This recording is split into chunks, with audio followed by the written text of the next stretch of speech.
get into this right here, compounding your way to wealth. This is my next thing to talk about, compounding your way to wealth. Watch this. If you contribute $50 a month, right, we talking about over a 20-year time span, a 30-year time span, you contribute $50 a month, totally invested would be $18,000. You would end with $64,450. It's 20 years.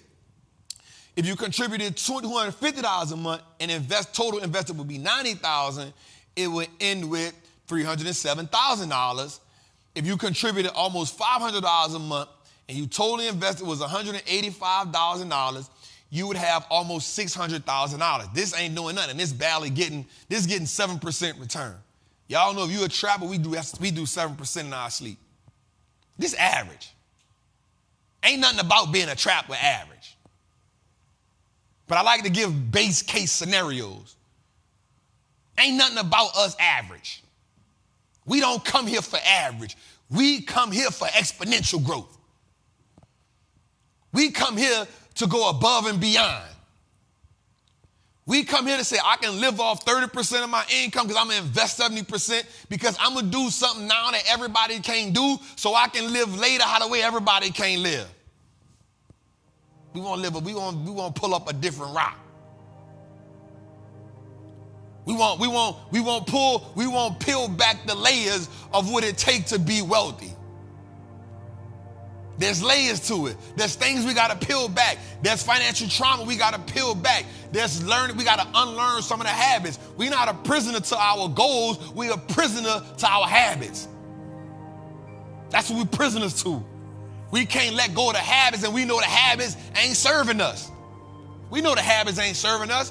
You want to lose weight, you keep eating. You know that ain't serving you. You want to build wealth, but you can't stop going places, and you can't stop spending money that you won't have. You know that ain't serving you at the highest level. How you going to be? You got to be realistic with yourself. You got to divorce the habits so you can marry your future.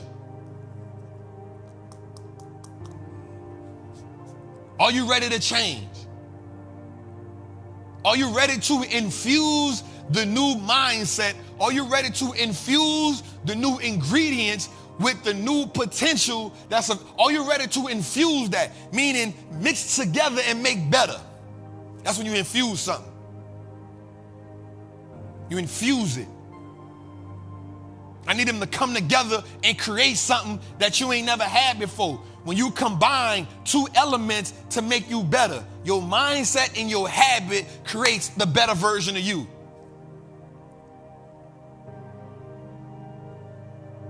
I want us to get there so we can compound our way to wealth, man. It ain't impossible for us. It ain't impossible for us. We just got to get in the game. I just want us to play the game the right way, man. Let's go a little further. Like, we the only one do a live show with this much production. Like, we bar none, we just different. We not in competition with nobody. To see somebody that looks like us talk about stocks, because I had never seen that before. You know, we buy during the drought, and in recession is the best time to buy. I feel a whole bunch of wealth up in here, y'all. Someone who gives me raw and uncut information. I know how to break down a company. I know how to invest. Being a more confident investor. That Wall Street does look like us, no cliche. I would no longer fertilize my fears. That financial trauma has to be broken. We got to understand that we are more than consumers. One share at a time can change your life, change your life. What we doing? What we doing? We're printing money, baby. I think over the last couple years, just being in America has made everyone realize that there's no such thing as job security. It's time to take accountability. It's time to be responsible. It's time to make the sacrifices. It's time to put in the work, because this time it done got worse. Because this time ain't no saving you. Wall Street looks like everything on Denver, man. Stop playing.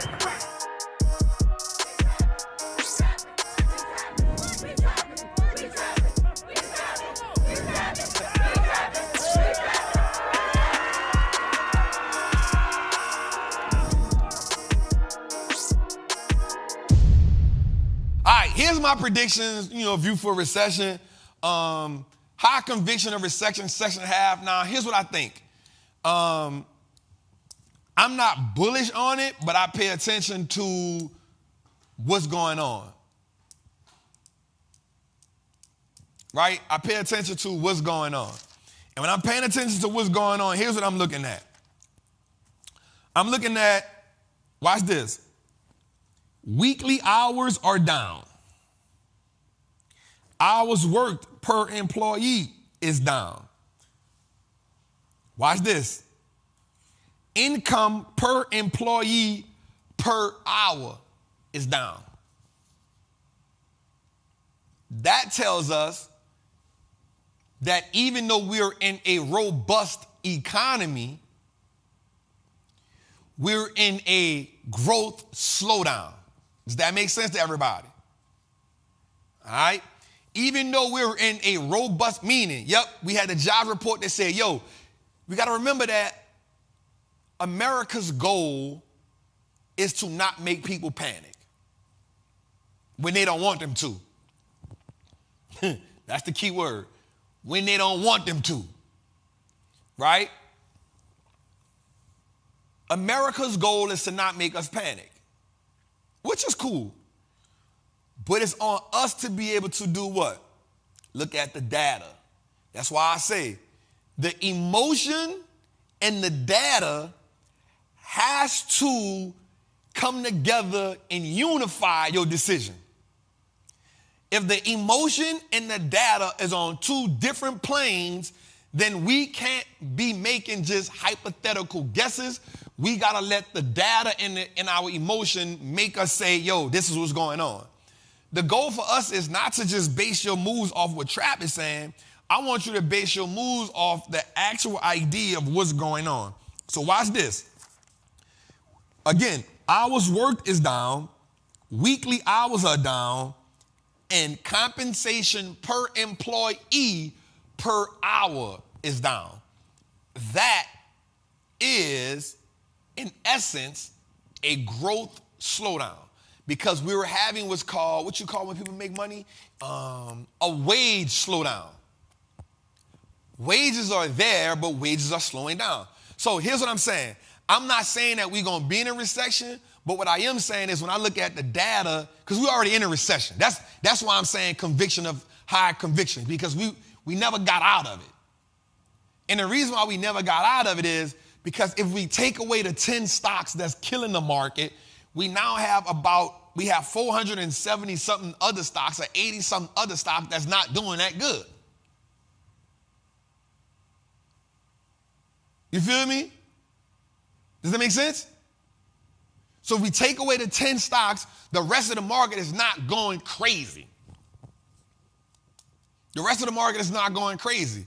So I'm not saying, I think we're still in a recession, but every single indicator is flashing red. So when I go back and say, okay, what does a recession consist of outside of the negative, two negative accounts? Housing, right? Jobs, inflation, debt. And we still have an inverted yield curve, meaning the 2-year, it has a higher yield than the 10-year. You feel me? Housing, debt, United States debt's increasing. The inverted yield curve, meaning the 2 is higher than the 10. Normally the 10 gives you a better return with bonds and jobs. So everything is still there. But what we're having, remember, I had my conviction at what? 38 for the year. But AI came along and it set us on fire. Now, am I mad? Here's my thing. Like, watch this, y'all. I'm not so caught on being right to where I'm willing to abort my thesis. Like, I ain't willing to just state, nope. I'm willing to abort my thesis, because watch this. If I'm in a current state of I don't know or I don't got to be right, I can make some money. Do you want to be right or do you want to make some money? I want to make some money. I don't care about being right. People will hold my feet to the fire. Trap, you said. Well, listen, things change. And because things change, my outlook don't change. I want to make some money. I don't care about being right. So my outlook coming into the year was, 3,800. I said, we're going to go sideways. We hit 4,400. Am I so caught up on 3,800? Not really. Because I'm seeing what's power in the market right now. AI came in and said, boop, nope, this is what we doing. And I don't know what it was about AI. I don't know why, but it turned the market upside down. Not only did AI turn the market upside down, but watch this. We also saw what? People cutting jobs like crazy. We also saw what? Companies becoming more profitable. But why would they be? We got to understand, why were companies profitable? Companies were profitable because of what? They trimmed the fat. We got to understand it. Why were companies profitable? They trimmed the fat. And because they trimmed the fat, what happened? Now they look like earnings growing, but what do we see? We saw AI come in.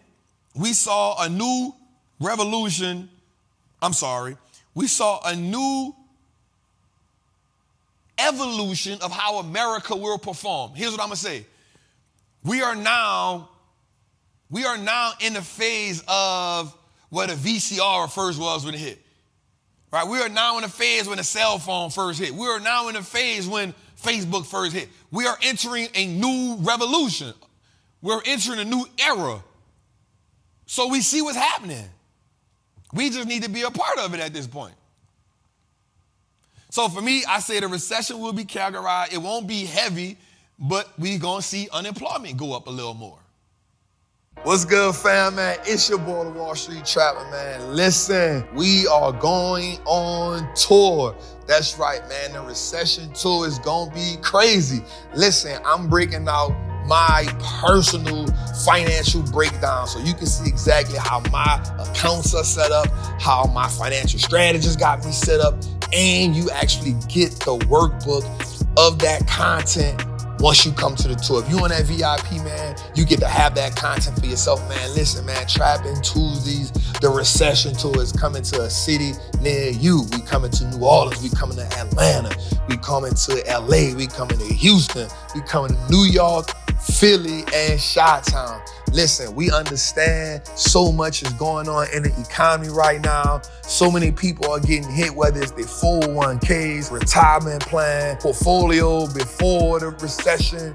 Listen, I want to walk you through the journey and not just empower you, but I want to equip you. I want to financially stimulate you. I want you to breathe life into your last name and turn it to an asset. Now is the perfect time. We are the financial revolutionaries, man. Get your tickets, man. It's $97. Get in the room, man. For the recession tour, we want to leave you with a notebook full of notes that you can use the next day. You got to make the small investment right now that's going to pay dividends for a lifetime, man. We're going to be the last ones to get it out the mud so everybody behind us can get it out the market.